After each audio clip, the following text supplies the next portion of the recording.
Daryl has connected to the audio. Yes. All right. Because I just got this mic. Let me know something. Do you hear anything there? Nope. Just the sound of the sweet, sweet dulcet tones that are your voice. Okay, awesome. I think this is good. Although now that I look at my preview, Oh yeah, I'm sort of angelic with the the light is lighting. doing zero favors in this scenario. Uh, you know what? Maybe I should move. I have this sweet rocking chair that I Ooh. haven't used in any videos yet. And you know what? Why not? Now's the time. Yeah. This is all pioneering experiences. That's all the show is focused on. Yeah. So this is all going to be in? Oh, I love it. Oh No. yeah, like the recording's already started. It starts when the Zoom call initiates. Gosh, good. I And you may mean, be that's wondering, awesome. Chris, do you edit the video in any way? And if you've ever listened to the show, the answer is definitely no. Okay, good. Then I'll make sure to say everything I possibly can, including my most racist thoughts, which are plentiful, let me tell you. Like, By listen, the way, do you show this to like family and stuff? no, my Facebook sharing settings are such that I don't show to any remotely close family. And Okay. yeah, and I'm also pretty sure that just like most people that have me on Facebook just kind of like have blocked me out because it's just like, oh, Chris is spamming dumb memes again. We don't Yeah. need this. We need important content on our Facebook feeds. Well, this is important. Let me tell you, a couple of guys talking about their days. There's Yeah, there's there's nothing that people would rather be watching right now. yeah. People need this. By the way, nice. Did you get a haircut? Looking I looking got them all nice, cut dude. actually. What? I got them all cut. All of them? Never Like mind. It's just it's a classic. everywhere? It's a classic dad joke where it's like, I didn't get a haircut. I got many hairs cut. Oh, okay. God, I love explaining jokes because they didn't land. Well, my Uh, next question would be where, because if you got all of them cut, that means all the hair in your body somehow yeah. got shaved in some way, shaved, cut, or it's It was smaller. like a mini lawnmower situation. They just kind of like drove it all over my body like a kid might do with a Tonka truck. Oh, that's so cool. Yeah, it was a weird I experience. It was the first time for me. mini lawnmowers on your body. Somehow I really want that. I don't know why. It's time to get to inventing. Yeah. Uh, I'd ask if you're ready for the recording, but it's already initiated, and we're just gonna kill some time here while theoretically a theme song would play. But I don't actually. I heard Todd's podcast and you didn't have anything there. Correct. I don't edit. So, Like I said, I don't edit anything into the audio or into the video version. That's just the raw Zoom feed. okay. But in the audio versions, there's definitely a theme song that plays in here in this section. Ooh. Um, Like so yeah, can we like hum along? I don't know what the song is, we but I mean, absolutely could. do do do do do do do do do do do. Okay, I got it, Hello. right? Yeah, nailed it. Hello and welcome to Hello We Don't Talk, Let's Talk, the show where I, Chris Hua, reconnect with old friends. And today's guest, he is a stalwart of the I don't even know if I'm using that word correctly. He is a fixture of the Afterschool Arcade, which has been brought up on the show a couple times before. You may know him from his appearances at the University of Waterloo Improv Club and Teams. Welcome to the show, Daryl Dean. Yeah, thank you, Chris, for having me. This is a treat for me. Let's be real, is it? uh, you know, You know. well, I'll be honest. This may be the first thing that goes online that has my face on it. Oh, Uh, damn. all the after school arcade stuff. Oh, well, we do have one like minor video that came out a couple months ago, cooking with Tweed. which Oh, which is nice. That which sounds is a like misleading name because we're all in it. But I guess whatever. it has Um, to be somebody with tweed, otherwise the title doesn't make sense. So it makes sense that it's just other people in the yeah, and space. you want to get all the followers that he has. So I guess that's important. But yeah, this is a first time video thing for me, more or less, and I'm doing it with you. I hope you feel honored because I you am should be. honored and I hope you are comfortable. I'm No? not comfortable. I'm never comfortable. I'm actually I live my best life when I'm just a little bit uncomfortable. So Oh, hell yeah, dude. yeah. So, Daryl, as always, how are you doing today? Today, as opposed to other days, pretty great, man. Yeah, we're going to focus on the now. Yeah. Yeah, like it's been a slow day so far, but whenever I get like good weather like this, I just sort of find reasons to dig in the garden or just be out. Nice. Whereabouts are you these days? Still in Toronto? Yeah, so after university, I moved back home to Toronto, which is where I grew up, and still living there. Uh, Tight. so specifically in Toronto, I live on the West End in Etobicoke. Ooh, fun little burb, the GTA. Yeah, it when we first moved in, like, I don't know, at the beginning of the millennia, we like there was like nothing here. It was a bunch of empty space and like a couple of apartment buildings. Now it's like a bustling part of the city. There's so many new housing complexes and things that have built up. I feel almost like an old person being like, "Oh, the change! There's too much change happening around me." But yeah, even though it's technically still the suburbs, it feels a lot more like the city now. Yeah, I can somewhat relate as Kitchener expanded very much within like the last 10, 15 years in a similar manner where it's just like, okay, this is big city energy right now. I don't know how I'm supposed to feel about this. Yeah, I guess that really has been solidified with the LRT that's been, I guess now just recently, not to date this episode or anything, the Ion has celebrated its first year anniversary. It sure has. And buddy, that system works like a dream.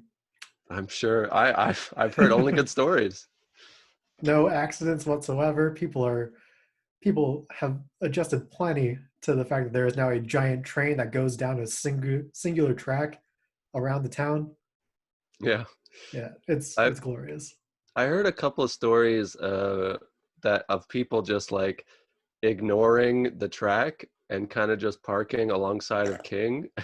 And then for some reason the drivers just motor along the LRT drivers and they just like smash I smash mean, these yeah, cars that are you parked can't there. just stop. Like you got a place to be. It's not your fault that some jagoff is just like in a spot where they're not supposed to be.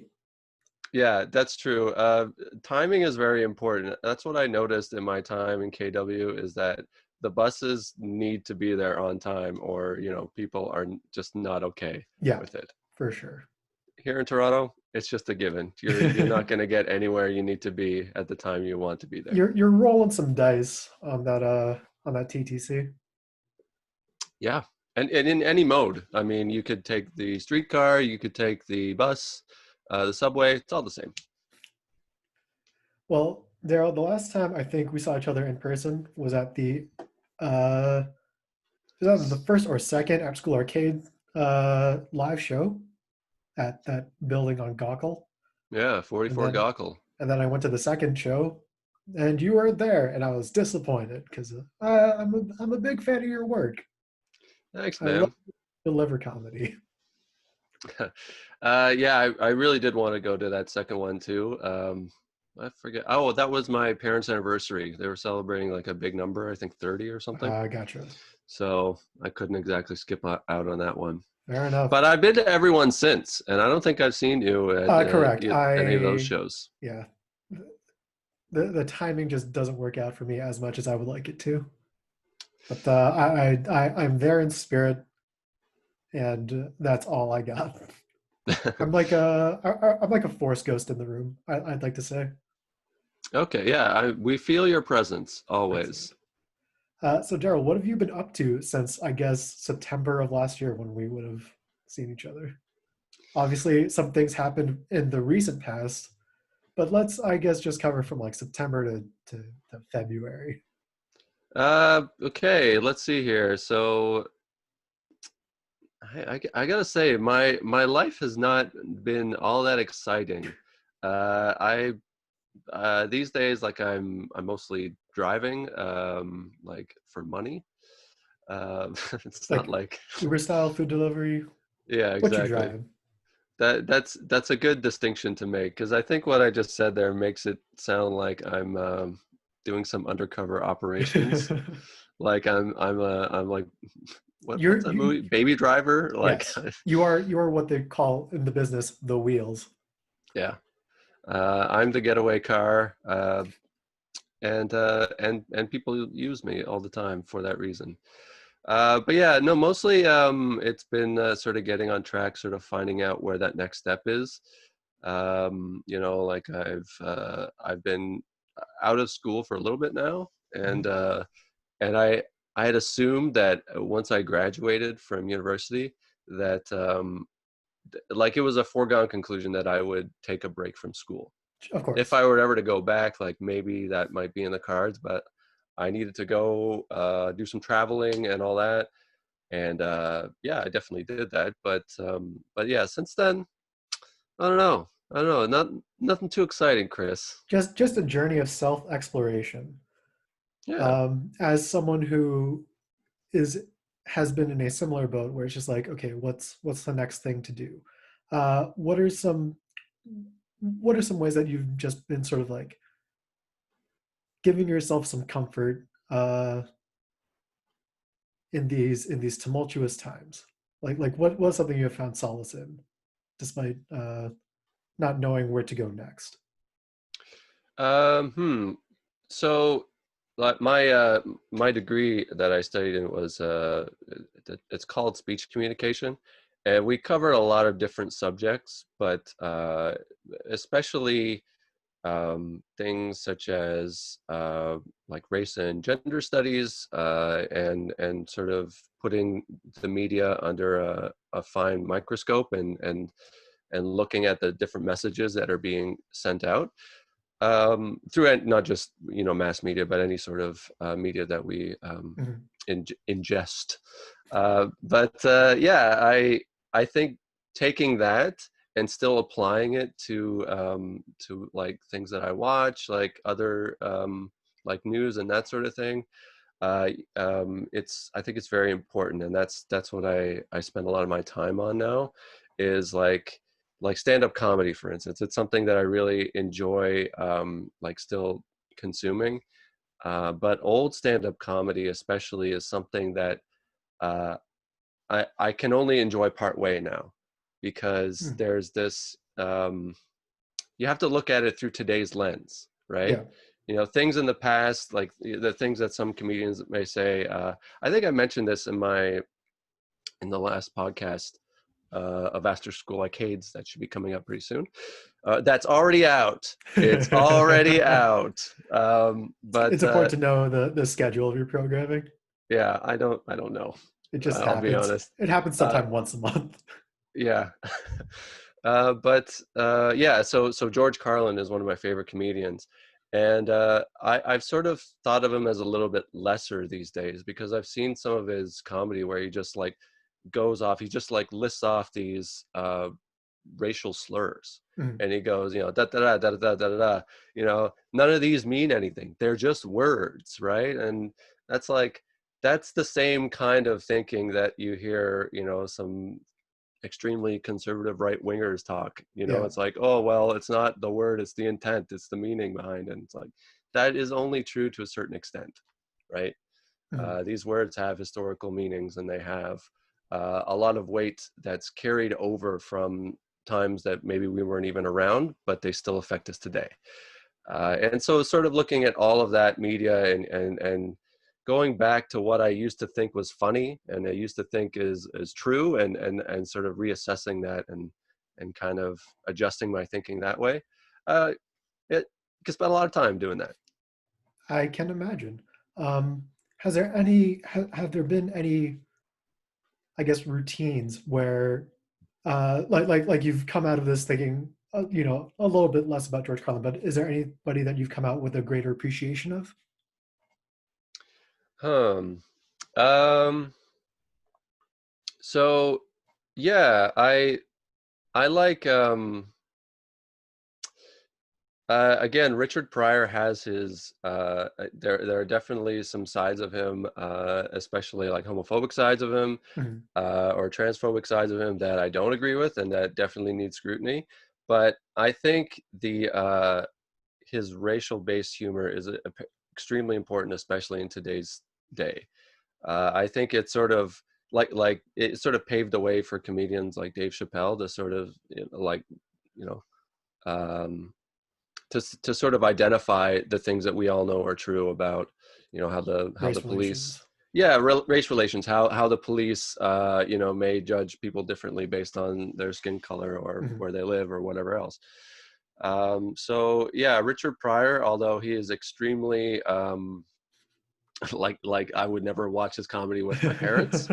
For uh sure. there is actually I saw his roast, the Richard Pryor roast, recently, Oh. and I thought that was pretty cool. I didn't actually see the roasters themselves, which I think maybe is an important part of it. But I saw the final bit where Richard Pryor comes up and then he roasts everybody else, and it's so interesting to see, like, first of all, what the level of comedy is there, like what people find funny, what you Mhm. hear you hear the audience reacting to what he's saying, homophobic things, or there were definitely a lot of fat jokes, Yeah.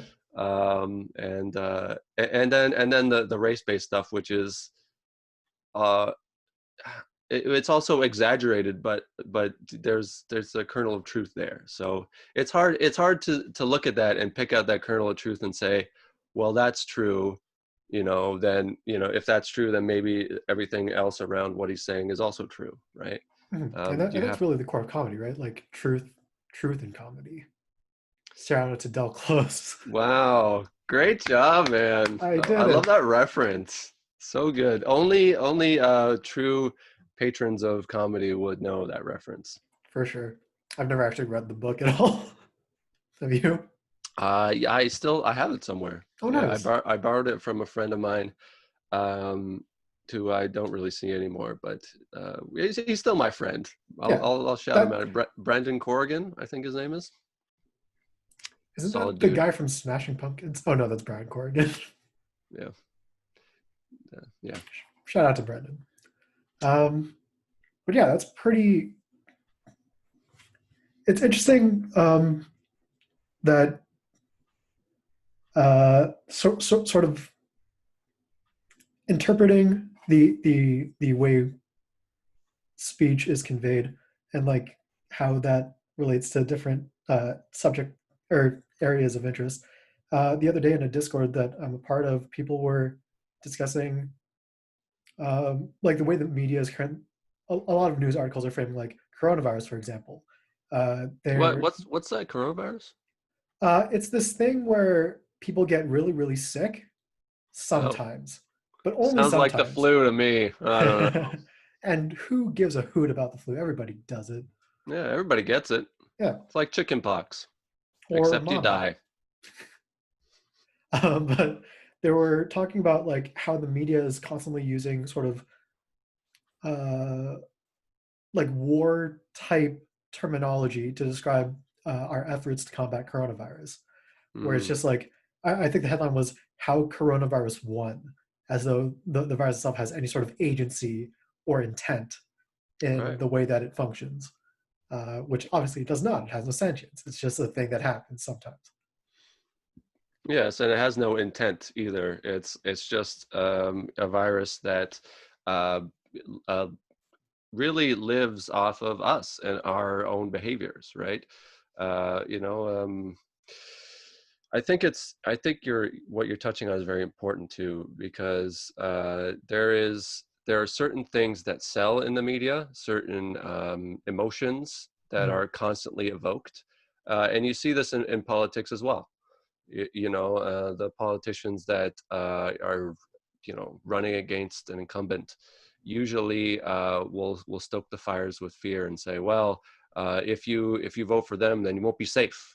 Or Mhm. if you continue on the path that we've already been on, then who knows? And maybe terrorists will come or whatever else. And it's all the possibilities of things that may or may not happen, and they just sort of flood your mind with that to I guess evoke a response out of you that's not appropriate, right? You shouldn't be living in fear all the time. You shouldn't be Mhm. turning on the television and saying, "Oh, well, I guess I better get new locks on my door. I guess I better whatever sanitize my body for 5 minutes a day or something." It's like, Yeah. take the It precautions you need to take, but within reason. Be safe, but also live your life. yeah, it's just like it's just appealing to that sort of inherent tribalism that has been ingrained in like us as a species throughout all of time, where it's just like, okay, it's going to be us or them, and they better not win, and whatever media you choose to consume will all usually lean one way or another, because that's the way the news media tends to do things. Yeah. My recommendation, Chris, is when you're done talking to people like me, you should start your own newscast. You should do like, you know, some. I was gonna say some good news or whatever that show was. Taking it from John Krasinski, and then there's also Yeah. I heard an ad for a podcast the other day actually that was just like the drive time good newscast, which comes out at like 5 p.m. every day, and it's just like 15 minutes of like good news. Just like, and like as I'm hearing the ad, I'm just like, they stole this from Jim from The Office. Yeah, and I guess recently he sold that too. He Yeah, sold he it sold it to to like like, CBS or something. yeah, which is so crazy to me. He sold an idea for like a Just news having program. good news to a news corporation. Yeah, and that's all it is. It's just like an idea. It's like an idea for a podcast that, somebody just picked up and be like, "All right, I'll pay you for this." And like this guy needs it, right? He has all that office money stacked away somewhere. Isn't he doing Jack Ryan too? Oh Fucking yeah. prick. You hate Jack Ryan. No, no, I hate the actor that plays Jack Ah, Ryan. gotcha. Um, I can't remember. You did like radio communications or whatever at Conestoga for a bit, right? Oh yeah, so in college I studied radio. Nice. Did I ever talk to you about the fact that I wanted to do a radio type program uh, while while I was on like a bit of an academic leave? I think it was before I would have even met you actually that I was on that leave, but Okay. uh, in like the 15 months or whatever that I was gone from school, I was just like, because I was disinterested in my current program, I was just like, what are some things I can do? I like the idea of just talking on the radio. If Yeah. I just like have a script and like maybe occasionally just like speak a little bit off the cuff, that's extremely in my wheelhouse. Um, so you saying that I should just have my own news channel uh, just remind me of that. Um, Okay, hold on a second. Here, I sure. gotta- It's the thing about living in a house with other people. Sometimes they move around. Oh yeah. Uh, so yes, to what you're saying, I think you'd be perfect for that. And you don't necessarily need a diploma in radio broadcasting to do that, as you're clearly showing right now. I'm doing it. This You're this living the dream, Chris. Not many this people get to realize the kind of dream that you're in right now. this is 98.9, the Chris FM. You can find us at CHU radio tag CHUA. Uh, yeah, it's I guess what were some things going into your, I guess now 2 degrees of sorts, that you want to get out of them, and like where did you see yourself career wise when you started versus when you finished? Yeah, I guess so. When I started post secondary, I first went to college, then I went to university, and the thinking was that my university degree would feed into radio broadcasting somehow. And so that's why I picked actually speech communication. I didn't really think about the program all that much. I was like, you know what, this is a communications degree. It's in the same city. I like it here. I have friends here. I'll just take it Mm. because, you know, a university degree is better than not having a university degree. Yeah. And and I sort of found out that while like connected in an A to C kind of connection, they aren't really like, they're very different in a lot of ways. So like as most people say with college, you get the skills you get out of them are very practical. Mhm. So in radio broadcasting, I learned a lot about board opping, a lot about audio and video editing, a lot about like getting stories together and, you know, doing like a newscast and something like that.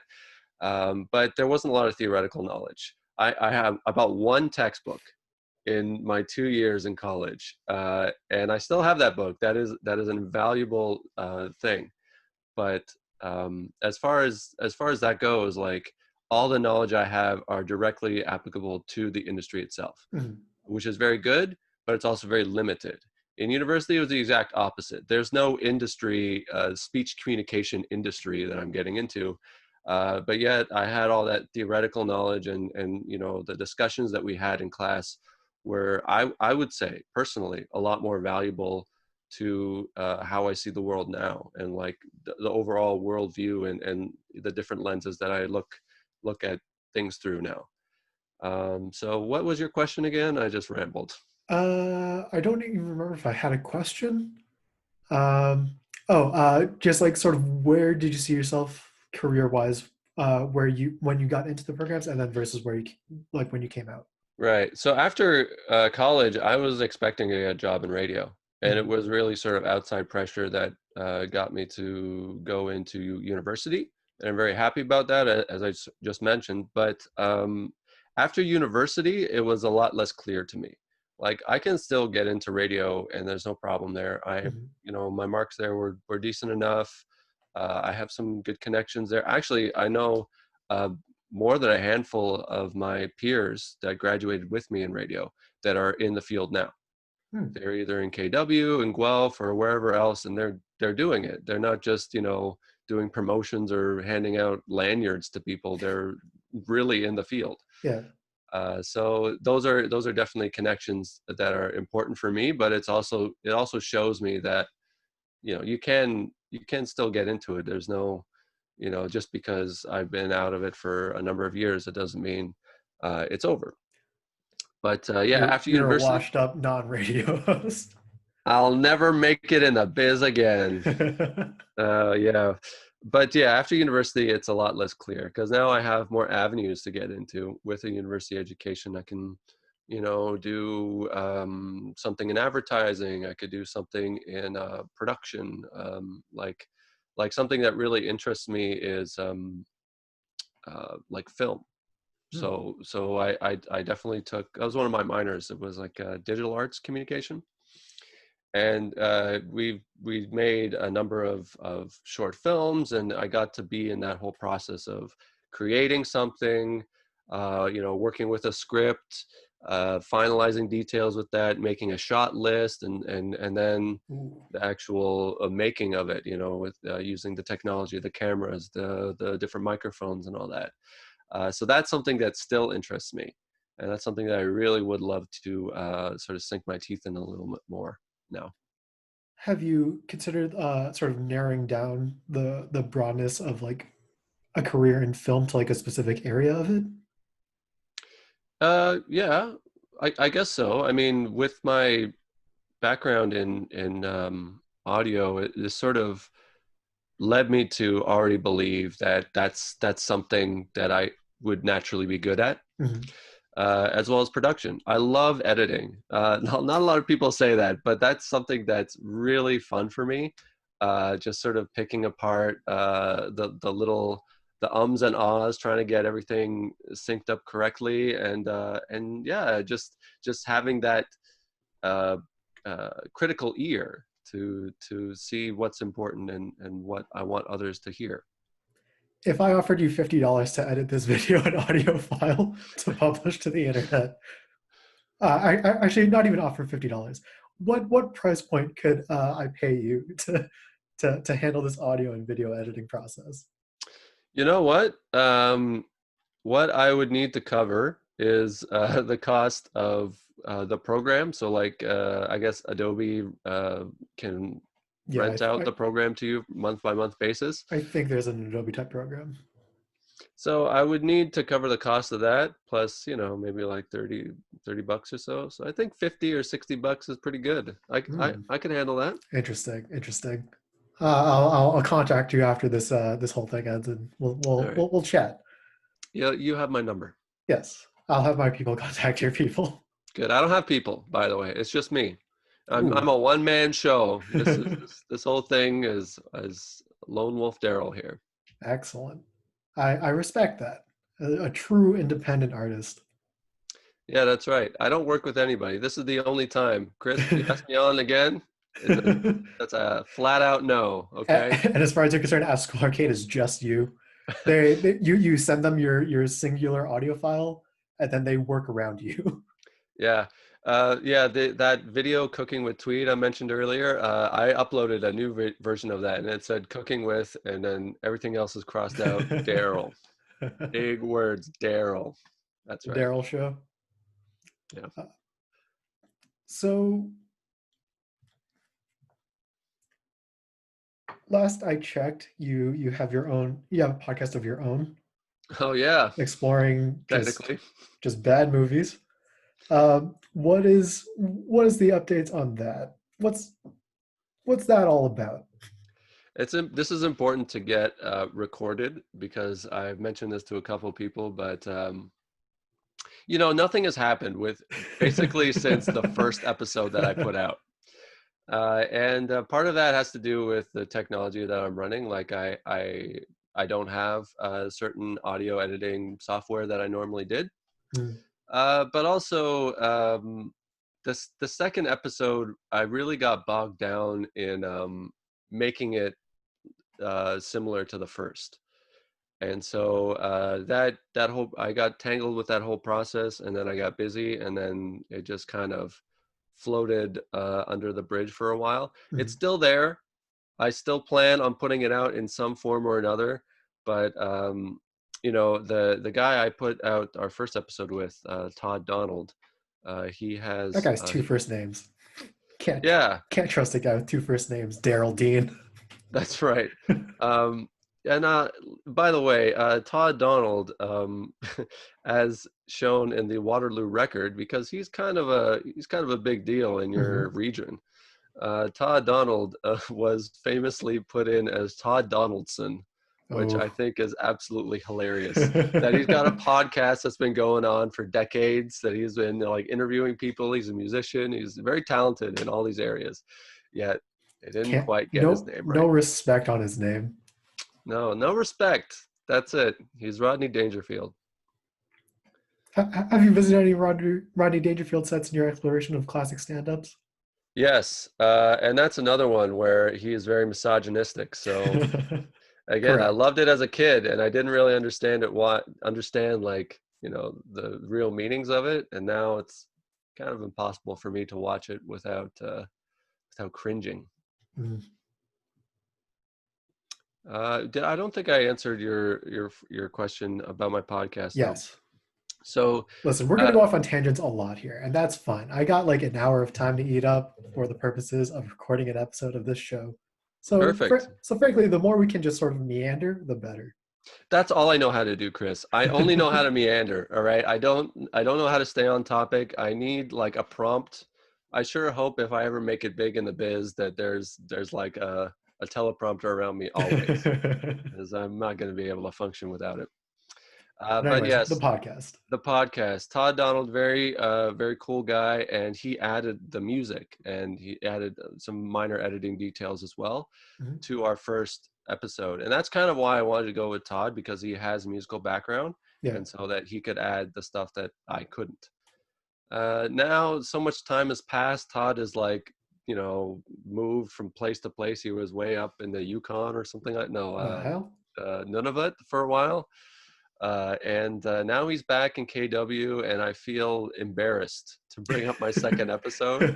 So I will give him at least first dibs if he wants to put it on his podcast thing. Mhm. But I think the goal is to move towards getting my bad movie review on some sort of after school arcade subsidiary, and maybe post there, because my lovely after school arcade counterpart, is that right? Whatever, Yep. he's a member, Paul Dodos. Contemporary.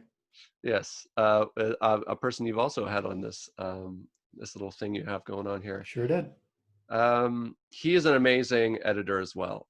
He's very good at audio and video editing, and he surprisingly has a lot of music and like sound effects and things to draw from. Mhm. So that's the one thing that I really don't have and really need to add to as the final piece of my podcast. So hopefully we can work something out, and by the end of the year you should see at least one, maybe two of our episodes coming out. We'll leave it at that for now. All right. The expectations have been set. I asterisk look forward to seeing them. Yeah, my first one came out basically like over a year ago now. So the Mhm. goal is to do two this year. Wow, man, You I'm setting the bar high. be careful with that. You're gonna start like setting a pattern where it's just like, okay, you did one, then two. What's the year after? Three? I don't have that time. Come You're on. you're gonna you're gonna wear yourself out, Darel. I know. It's not sustainable. One thing I thought about too with the bad movie review is like, how many times can we say something is bad? Like, Yeah. how many different ways can we say that, right? Because they're all bad. They're all bad movies. That's what this is, right? Yeah. So it's like, wow, this is really hard to watch. Wow, this is really, long, or this is difficult, or this sucks, or like whatever. Like after a while, I'm just gonna run out of synonyms. Have you listened to How Did This Get Made at all, or even How Did This Get Played, which are two movies of like a similar, or not movies, podcasts of a similar sort of theme. No, Chris, nothing that anybody has ever done will ever be close to what I did. Okay. Well, what we did, Kareem and I, my Yes. good friend, I can't take all the credit. Um, I had something. Oh, so the pitfall that you pointed out of just like sort of trying to shoehorn things into your second episode to sort of make it similar to the first one is a pitfall that I sort of fell into on the like absolute pilot of this program where I had AJ on, and then I was just like, I have no idea how I'm going to do another episode of this. Because the first episode was so good. Yeah, like I can't match the energy and vibe of that premiere. Um, so when coronavirus hit and I started doing this sort of second run, the only thing I could think of to do was have AJ on as the second guest as well to catch up Oh. with him again. And then I realized that this is just like it is just trying to like shoehorn certain aspects of the first episode, as opposed to just like sort of exploring and finding out what is the show, like I still Seinfeld don't know. style. Yeah, I me still neither. don't know what's going on right now. I've been talking to you for maybe 20 minutes. Where are we going, man? If anyone has looked at the clock behind Darel, I think it's actually been like 40. Oh yeah, Yeah. yeah. There is a clock. That's right. It's a bird clock. Well, Uh, actually, that kind of prevents us from editing because like people are going to notice that like, oh, the clock in the frame Flava Flav style has abruptly changed hands, yeah. and Well, you know what? they're going to notice something got cut. Darel, It's okay, man. I don't think you were planning on editing anyways, so correct, it absolutely correct. it just works out well for everybody. Okay, so you mentioned one thing that I want to bring up, because I watched a few of the episodes so far, Yep. And Hit me with it. Hit me with all the feedback. no, it's not feedback. It's actually a question. Oh, So you mentioned AJ was your first episode. correct. Where is that? Why can't I see that episode? Uh, I Where th- did it go? I think it's in the playlist on YouTube. But like it was recorded in either I think it was like 2018. Hold on. You may hear some keyboard clattering that will be unsavory to the ears, but I assure you it is worth the payoff. Oh my God. Oh, Jesus. As I look through my YouTube account. This is good content, by the way. I think you should leave it all in. Doesn't matter. I mean, you were gonna anyways. What am I Oh yeah. talking about? Yeah. So if we look through the backlog of my entire YouTube account, we see that it was uploaded on October 6th, 2018. Oh, I'm just gonna make sure that's in the YouTube playlist, which it absolutely is. all So right. you can find it. You just haven't looked hard enough. I Uh, guess that was it. It's got I'll, his name, both of your names on it. uh, no, I messed up. You know what? I did not make it searchable in any by any measure. So Okay, on that note, I'm going to just make an adjustment live on the air so that you will know that it is happening and good. I am accountable. Because you've made a reference, at least in Todd's the other Todd Yes, your Jazz whatever. I don't want to say his last name. I don't know if that goes on here or not. But they absolutely do. I've called out your last name here multiple times. And have by you? multiple, I Okay. mean twice. Well, Todd Jasper Fair, the last guest that you, well, not last, JFA. one of the last guests that you've had on this podcast. Wow, this is I, getting good. I think he Um, was actually the most recent guest before I ran into scheduling issues. Oh yeah. Also, I should mention I haven't had an episode released in 2 weeks because the guest that I want to have on uh, messaged me like the day of the like 2 Sundays ago, saying that they suddenly had something suddenly come up. I'm just like, okay, that's fine. I didn't feel like rebooking a guest sort of spur of the moment. I like to give some lead time to people. And then last week was Father's Day, and they just like completely forgot that we had scheduled the thing. I was just like, it's fine. I like because you had asked me about whether or not we were going to be recording on Father's Day, and I yeah. said no, I wouldn't dream of it. Mostly as a joke, uh, but it was definitely something I was concerned about, just like scheduling a guest for Father's Day. But anyways, You mean you didn't think to schedule your own father on Father's Day? Or that's just not something that's, well, I talk to my dad frequently enough that he doesn't qualify as a guest for this show. well, I don't. I don't even know what your father looks like, man. Ooh, that's true. I don't think I could actually set up my dad to record this in any way without being in his presence, and in which case I just don't have the equipment to do that. Fair enough. And also, he would just look at me and not respond much because that is the personality of my dad. Just a stoic man, direct answers, and then leave him alone. All right. That sounds like me when I'm a dad. I'm already halfway there. Whoa, we're halfway. You were halfway through making a point before I trailed off on my inability to record for the last couple of weeks. Yeah, I was. Sure remember what I was saying. That's fine. We were talking about Todd. Actually, no, sorry. Oh yeah, the We're whole talking, AJ thing. yeah, talking about the AJ thing. You had a Right. question. That was it. Where Oh, is just the where is where's the it? episode? Okay, Because I have not been able to watch it, and I've sort of skimmed through some of the other yeah, episodes, but I don't know who the people are. that's So it's fair. like I That know you, but I I, don't know your other I guests. It's like I so, can't connect. I so can't. one thing I've been very curious about is just like because the guests on these shows are my friends, they may not necessarily be known to other people that would listen to it. So I don't know if this show has any sort of real appeal. But then I look at the view count. I'm just like, well, people are clicking this at least. I don't know.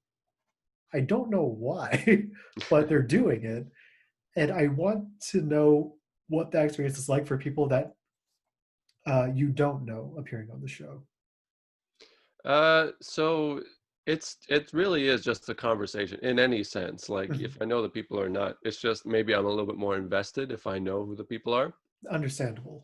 But I think um, it's very much like YouTube when I remember it in its infancy. Like just sort of guys turning on their cameras and being like, whatever, I'm doing something here, and then putting it online and seeing the response. So I really appreciate that. I hope you don't take this the wrong way. I appreciate the amateur nature of it Excellent. because that's you see nowadays people have like the 1080p whatever, and they have like a whole crew in the background Mhm. making sure that the content is pristine and it's like easily digestible, and it's whatever, it's perfect in every way. So that's a really nice part of this, is that it's raw, unedited for what I can tell, Yep. and yeah, you get the actual nature of a conversation, the little lulls, the I'm not sure what to say, or like stumbling around an answer, right? I think that in an age of pristine um, Instagram models and everything, having something like this is just as important. Oh, thanks. On the bus ride back home for my haircut on the way to this recording, uh, I was thinking about the show a lot and just like, now I've never actually heard an episode of Joe Rogan, but I imagine just him having conversations with famous people. So it's like, I kind of want my show to be like the Joe Rogan experience, but for just like average people. I call it like I considered renaming it the Joe Schmogan experience. Nice. Um, I don't know if that will run into copyright issues. So I'm just going to Uh, keep it as is because this title owns. Shout out to Cameron Johnson for the title. Yeah, I think what you got is a good thing, and don't try to be like Joe Rogan, because he puts on any kind of person that will be on his podcast, He and sure does. I don't think you want everybody. I don't think you want like a Jordan Peterson on your podcast I on don't know. your I thing had a here. guy on here like midway through this run to talk about conspiracy theories. Oh And yeah. conspiracy theories that I didn't really grill him on too hard because from what I gather, none of them are particularly like serious about their message, but also that's still very dangerous. I mean, it's important to know. It's important to know that people believe these things, but Mhm. yeah, you got to watch out who you give a voice to, right? Yeah, I'll try to be mindful of it. Yeah. But Don't, by the way, Chris, don't befriend any racists, okay? I did have a friend who I met through WoW. He's an American that was part of the that was in the army. Uh, I don't know if you saw like the Antifa Garfield post, but he sent me like a DM saying that like you know I don't know if you know this, but Antifa isn't what you think it might be. And then he linked me to like a video about like the spread of communism in the United States. I'm just like, ugh. I Hmm. I do not know what to do in this situation because in general, avoiding confrontation is extremely my shit. So it's like, but I can't allow this to be the prevailing mentality of anybody I know. And so I just kind of ignored the message. I have not responded. I'm Okay. a bad participant in uh, the world. Yeah. I mean, this is not exactly public discourse. What you're talking about is Mhm. a private message, but it's still important, I think, to engage with that. I'm I'm uh, I'm sort of the same way, but I'm a little bit more confrontational. I'm a lot more confrontational. And not in that I pick fights with people, but in Mhm. that, like, I'm not afraid to engage with somebody that I wholeheartedly disagree with. I think it's important because within that conversation, you end up finding some common ground, Mhm. and that's, I think, good for everybody to do. It's a good exercise to do because it shows you how close you are to people that you honestly would dismiss otherwise. Mhm. If you hear somebody spout out like, well, everybody's okay, but then there's the Asians, right? I'm not racist, but, and Right. then they get into the racist thing. And if you listen to them or if you engage with them, you realize, like, the difference between you and them is like, you know, one bad experience with a visible minority or something, right? Mhm. And that's their whole worldview has changed because of that, or because of a racist uncle they really loved, right? And so it's they are still people. Like I don't Oh want to yeah, come on here and for say sure. like, you know, racists are people too, Mm. right? But you know, like um the human aspect of it is kind of lost within the views, the horrific views that people hold. It's so easy to dismiss them. I do it too. But it's important because they live in our society too. And if you ignore them and then you say whatever, like your views aren't valid, I'm not giving you any time. Perfectly valid response to a view that you can't necessarily change. Mhm. But also that puts them in a position where now they're marginalized for what they believe. And is that an appropriate response? Because you know this could lead to a whole bunch of manifestations Yeah. that may come out in very ugly ways. Mm. Very true. Yeah, it's complicated. Yeah. I'm very much like uh, um, a liberal thinker, like if I could say left wing liberal thinker, Mhm. but you know, I can't ignore the other side because it's always there, and these people persist, and it's like, you know, the more you ignore them, the more they feel, the more they Unheard. feel them. Yeah. Well, specifically, that's true. Like you know, the more you ignore them, the less they feel heard. That's pretty true. Goes hand in hand. Uh, Chris, I want to ask Hi. you something. You absolutely can. So you've been doing this podcast. I guess it's a podcast. It's a Yep. video cast. It's a It, vlog. it is both. It's oh yeah, that's true. It's on both platforms. So you've been doing this for a while now. How long would you say? How many months or years? Uh, we're approaching, I guess, the third month because I think I started this early in March. Yeah. Okay, Or no, sorry, early April. Sometime in there. We'll just say 3 months. This is like 12 episodes. gotcha. So 12 episodes, 3 months. It's been going on for a while. You seem to sort of have your format, if there Mhm. is one. Yep. You The have that the sort of structure is the whole part. yeah. Without the structure, this thing just falls apart. Yeah. I don't know if I could even stand this without the structure. So, with all this that you've had in the past that you've done, um, what have you learned about yourself in all of this? Ooh. So something I've learned about myself is that one, finding words is hard. I think I worry too much about like saying the right thing versus saying what I think. Um, and I would very much like for those to just be one and the same, where what I'm thinking at the time is just like, yeah, that's good. Just go for it. Just say it. Um, but you know, just like in the old improv days, I'll tend to get in my head a little bit when I'm in record mode. Because actually, one thing that's happened at least a couple times in the recent records is that once I hit that end record button, I'll still talk with like my guests a little bit, and things just flow much more freely. Oh, And interesting. and every time I come out of it thinking like this should have been the show, where I don't need to worry about like the thoughts of other people, and just like changing my mentality to be like what other people think shouldn't really matter, in terms of like how I carry about myself and the show. Interesting. That like that's I mean that's very self-aware that you're thinking these things, but also yeah, like you know the big problem with being in your head is you're not in the moment, Mhm. right?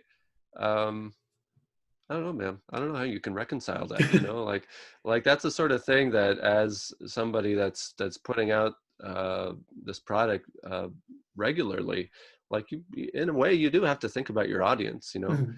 You can't put up too much swearing or whatever, or like some horrible racist beliefs that obviously I Yeah. hold.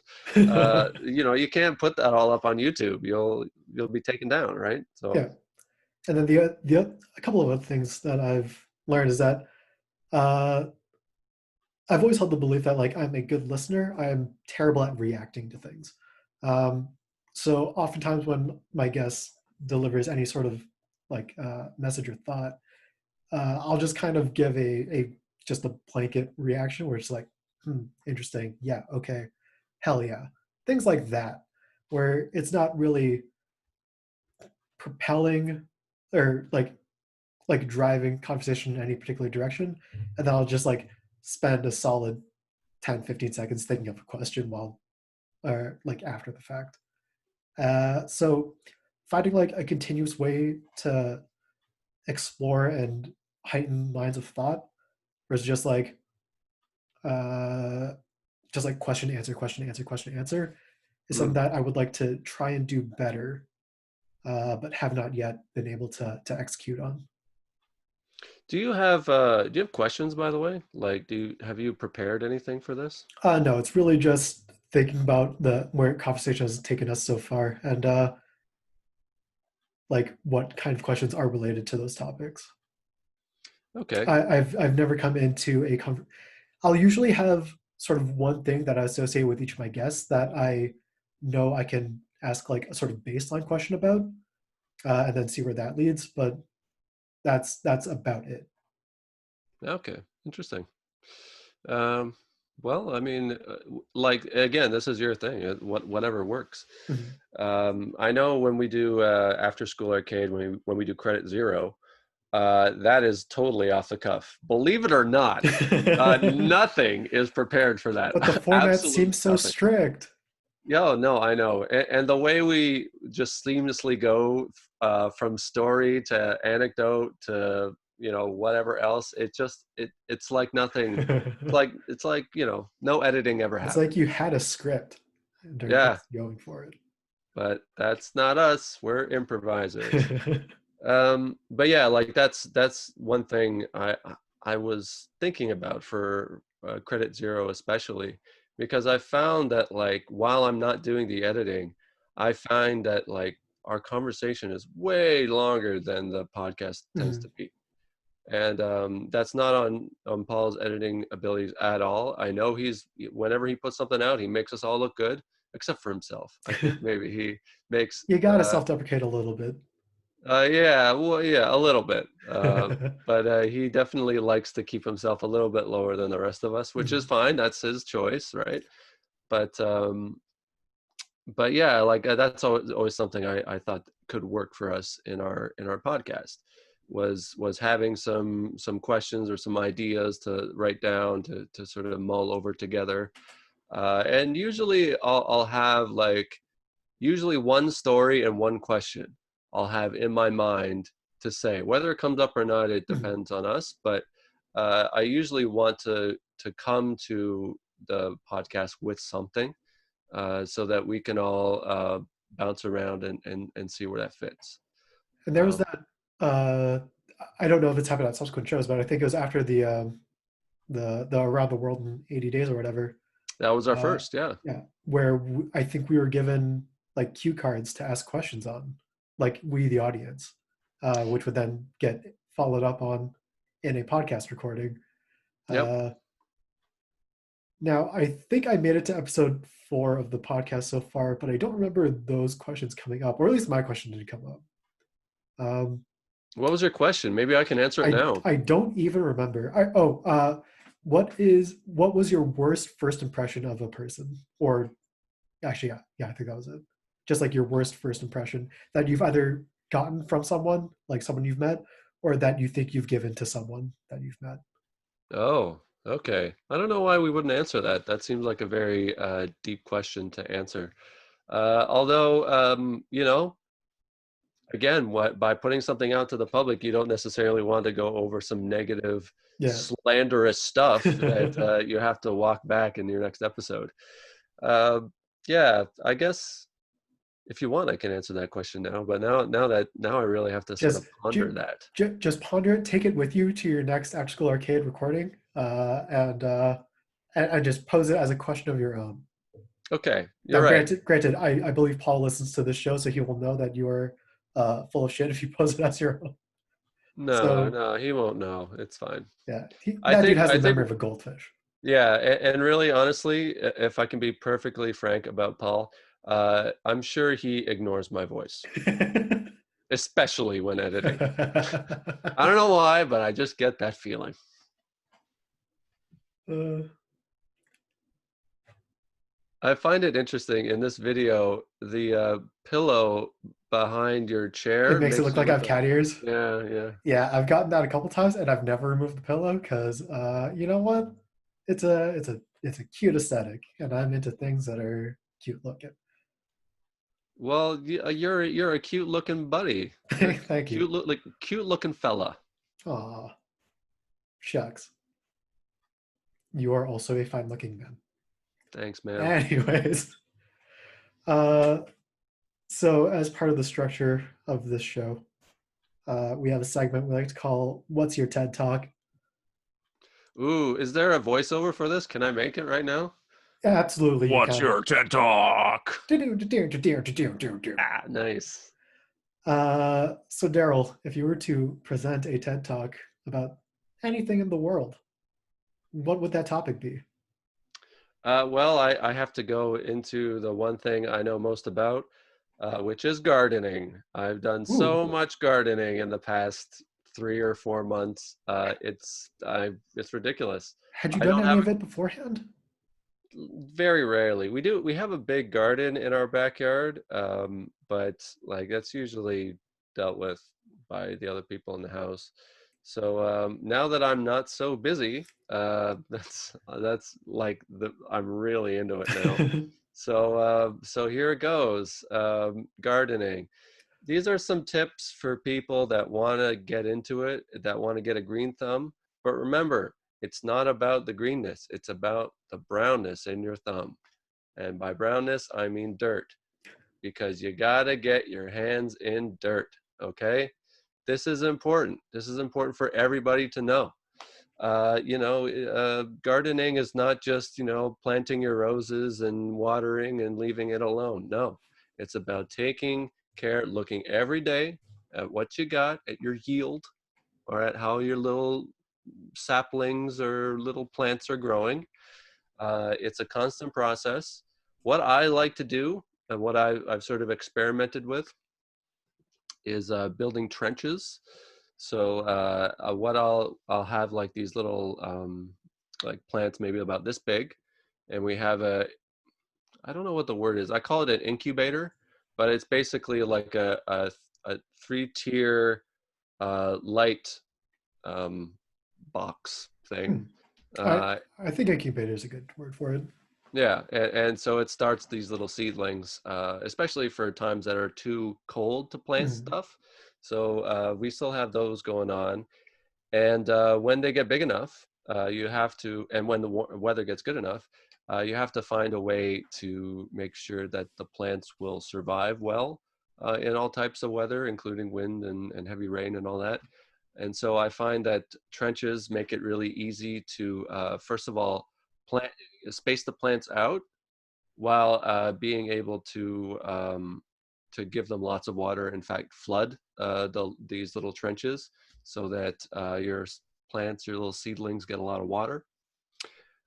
Fertilizing is very important as well. Not just adding manure or whatever you think works, topsoil. We have some mineral fertilizers which help the roots really sink into the earth well. And if you have good roots, you have good leaves. Just a thing. It just happens. What can I say? Thinking about where you live is also very important. I live in Southern Ontario. Not everything grows here. So we have a lot of things that grow well here are tomatoes, peppers, herbs. basil and tarragon and other things we have planted as well. Red peppers, I have a huge amount of red peppers, and we're going to get some nice, tasty, sweet little things coming soon. And then you have to think about your growing season. So if you want your seedlings to get the most amount of sun, you usually have to plant somewhere around late May. And then the harvest time is usually early September into October, November, depending on what you're planting. Uh, and uh, and yeah, lots of sunshine, lots of water, lots of fertilizer and stuff. People also prune, which is not necessary, but sometimes in order to make the plant grow really tall, they'll prune the bottom leaves or bottom branches so that I guess maybe there's more energy for the plant to grow upwards as opposed to outwards. Hmm. Um, I yeah, thought pruning was mostly just to like get rid of, I guess, problem areas of a plant, that's one reason to do okay, that, and especially for but trees, like like proactively yeah, but like within for a plant. trees, that's very important because if you don't prune certain trees, like fruit trees, they won't Mhm. bear fruit the next year. Hmm. So you need to do that in order for the I don't know what magic these trees run, but the magic works, and pruning is an important part of that. So now, Daryl, this segment is called "What is your TED Talk?" It wasn't "Do your TED Talk," but I thank you for Oh, your cool. display. uh, whole lot of now. So where did you learn what you currently possess about gardening? Mostly passed down from my father. I think it's been in my family for a while, this sort of green or brown thumb, Hmm. because I believe his father also planted quite a lot where he lived in America. America, Yeah, so it's always been something that's been in the like family, in my family for a while. My aunts that still live in America, America. they love it. They both have their own gardens, and they both do a lot of yeah, just a lot of experimentation.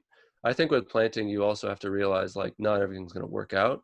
Mhm. So you plant some things, you try some different methods and see what works. I also like to take some tips out of my neighbors' books because my neighbor, especially on one side, it's like a whole operation. Oh wow, Like his yard is maybe half our size, and he has twice the amount of vegetables. damn, sick It yields. it's sick. It's actually alarming how big his plants are already. It's like, how did you do that? What are you adding to your soil? I need to know. So yeah, it's good. I'm taking from all sorts of different areas, but it goes without saying, YouTube is a great source for surface knowledge and deeper knowledge of these sort of things as well. Nice. Uh, so you said that you got into it, basically coinciding with Corona free time. Uh, at any point, did you feel like you were going to have to do this out of necessity to continue surviving? Like like uh, like the yields of your garden were meant to sustain you. I've never thought that, and if I did, I might even be out there way more than I am already. So no, and mainly because I can't grow a lot of the stuff that I need in my everyday life, like wheat, like any sort of grain product, Mhm. and anything, even things like potatoes and stuff. Like I can't grow; they don't really grow well here, and with the space that we have, I'd rather not use that up for groceries that cost like $1 a pound or something, right? You gotta use the stuff that it's like expensive, or like it only tastes better when you grow it, right? Gotcha. Is there any? What in particular things have you grown that you found just like taste better than buying it from a store? Um, yeah, tomatoes for sure. Beans, for some reason, we like beans grow really well here, so we do that a lot. But I don't know, for some reason, like they taste a little bit sweeter. Nice. Always, they always taste sweeter and just more tastier overall. Yeah, yeah, you have to realize a lot of the stuff you get from the grocery store too is like mass produced. Mhm. So these companies will buy seeds first of all that are um, they ward off against insects, and they're sort of made to to Be be made. harvested. Yeah, they're made to be harvested, but they're made to be added with a certain kind of pesticide, Ah. and so like they pair together, and we don't do that here. So we do get pests and other um, yeah, pests and like animals and things that might come along and eat our food. Mhm. But yeah, like that's a give and take, right? Like all that, all the stuff I mentioned, like we get raspberries too, and raspberries taste delicious in season. It doesn't matter where you get them from, the grocery store or not. Like they're, if it's the right time for them, they taste just amazing. But the ones that we have a lot more seeds in them, but they're just, I don't know, somehow there's another quality to them that you're not going to get with like a hydroponic or like an indoor grown raspberry. Hmm. Sounds very tasty. Yeah, Uh, I finished my TED talk, and now I'm just giving you the bonus material. and I gracefully accept this bonus material. Thank you, Daryl. Sure. Would you be interested in growing anything, Chris? I can give you some hot tips. Uh, I have like no agency over the backyard of where I am currently. Um, Oh, so I don't wanna mess with things at this time. fair But enough. but maybe at a time where I live out on my own and can set up a garden in a desired fashion. I'll be sure to contact you. Yeah, I Again, I'll got the have my people knowledge. call your being. Thank you. Yes. Maybe I'll get a secretary for this. It Hmm. seems like I'm going to get a lot of calls in the near future. I should probably have somebody to deal with those, Oh yeah. because if anybody knows me well, they know that I do not answer my phone very quickly. Text messages, other messages, phone calls. Yeah, sorry, I'm not here. Let's just work out a quid pro quo where I am your secretary and then you handle the editing of the audio and video here. Okay, Good yeah, trade, good trade, sounds good trade. fair to me. So the final segment of this wonderful program uh, is really just me asking you a specific question. Daryl, if you were to host this show, who is someone that you would have on as a guest? Who is a friend that you have not spoken to in a while that you would love to reconnect with? Ooh, okay. So this is a double question, because it is, you are referring to me here, but it's also, somebody that you may know too. Ooh. Uh, so that's kind of like, who in my friend group do you also know? Is a big question here.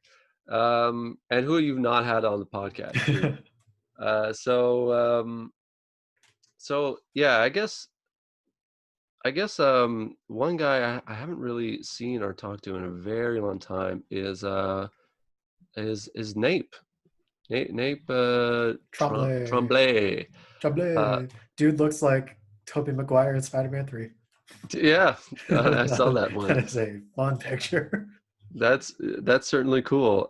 He's a neat guy, and he always has some crazy story under his belt Yeah, it's somewhere. wild. The Yeah, situations he just sometimes finds himself in. yeah. He's a good storyteller too, that I find. So that so that yeah, like if he were interested, I'm sure he'd be a great guest to have on my podcast in this scenario here. Can I name somebody else? Absolutely. Yeah. And frankly, it didn't need to even be a mutual friend as like your top priority for answering this question. It is a Yeah. plus if it is, because that is just like, oh yeah, that person sometimes. But yeah, Uh, go ahead with your second response.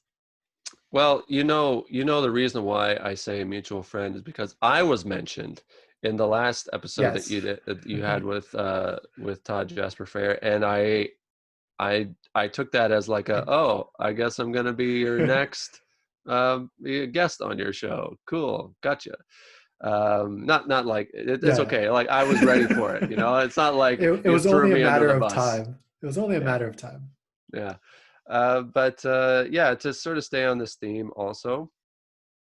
Um, hmm. I have do you know these people? Anyways, well, whatever. I'm gonna mention somebody else. She's somebody that like I knew, and we both know through improv, but somebody that I haven't really talked to since maybe September or something like that. And we only hang out like once a year for UW's summit, which improv summit, which Yeah. I don't know if I need to explain or not. Is uh, Kelly. Yes, Kelly, exactly. How did you know? That's so awesome. I'm a bit of a mind reader. Cool. Well, that's it. I knew her not I've never known her well, but I knew her at least like decently while we were going to school together. Mhm. But since she's graduated and since I've graduated, it's only a once a year kind of thing. And again, she's somebody else that has a lot of um she has a lot of life experience to draw from, and yeah, interesting stories, I'm sure. Yep. I fully intend to. I'm sure that as long as I continue to do the show, I will hit all of the whole gang that was the UW Improv Club at some point. Yeah, there was I guess Todd mentioned this, but there was rumblings about having a like a show, Mhm. alumni Yes, show. Alumnus is one, alumni is multiple. correct. It's just like, oh, I learned this recently. Biscotti is plural, but biscotto Yes. is singular. Same thing with Panini and Panino. Oh, good. I didn't know that one. The dang Italians. This is where I get racist, by the way. At the very end, yes. Yep. Um, yeah, there you go. But yeah, the absolutely lovely people that you asked me things that I learned about myself. Mhm. I still find that like even though the entire premise of this show is what it is, I have trouble booking guests because I feel like some people may just straight up be like too busy or doing like more important things than to spend time on the show. And like so like I'll sit there looking at uh like my friends list and be like, am I going to be bothering them if I like even ask them? And then just like dealing with that internal struggle for like a solid 20 minutes before like just moving on to the next person on the list. Well, it's the worst that you can hear is no. So I mean, Yes, it doesn't hurt to ask people. I think people just want to be invited to things. You know, absolutely. as long as you leave them in the loop, as long as you put the thing out there and say, hey, is this something you'd be interested in? Even if they say no, it feels good to have that invitation and to feel included in something. I agree 100% as someone who rarely initiates things and just waits for an invitation. Yeah. I didn't wait for an invitation for this. I Oh, took yeah. um, an that was directed at me, and I turned it into an invitation. Yes. That's what I did. I'm sneaky like It that. was mutually agreed. It was work too. Maybe you incepted this Maybe, maybe I was the architect. the I was the person who steered this whole thing into being. Not just this particular episode, but all the ones that you've done. Maybe I am the true creator. I'll be sure to give you creator credits in the liner notes of this particular episode. Yeah, you better. Daryl, thank you so much for coming on the show. Uh, as always, we like to end it with a little section called plugs, where I set Zoom to speaker view and just give you full reign to deliver anything you would like to promote in the world. Could be something you're doing, could be something that you're not doing, because there's lots of things out there, and it helps to narrow down what things are good. So, if you want to take it away, go for it. Okay, so I am part of After School Arcade, starting out well. After School Arcade, it's an improv troupe based out of the KW region. So if you're in Waterloo and this is anywhere after uh, COVID uh, dealings and you want to see some live performances, we will be doing those. Just check us out at After School Arcade. I think our Twitter handle is After School Arc 8 for some dumb reason. And we have anyways, just look up After School Arcade and a bunch of social media platforms. You'll find us. And we also have Credit Zero, our podcast that goes on monthly, more or less. Credit Zero, credit colon zero. We'll do some more videos. I'm sure Cooking with Tweed, the only one that we have up now, will not be the only one. We'll be having some more. And sometime soon, when I get my stuff together, there will be more podcasts with my bad movie review that is Buddies and Bad Guys. You can check out our first one on Spotify or any other streaming platform available. That is Buddies and Bad Guys. That's it. You nailed it. Have yourself a wonderful evening, and to the viewer, I'll see you next time. Thank you.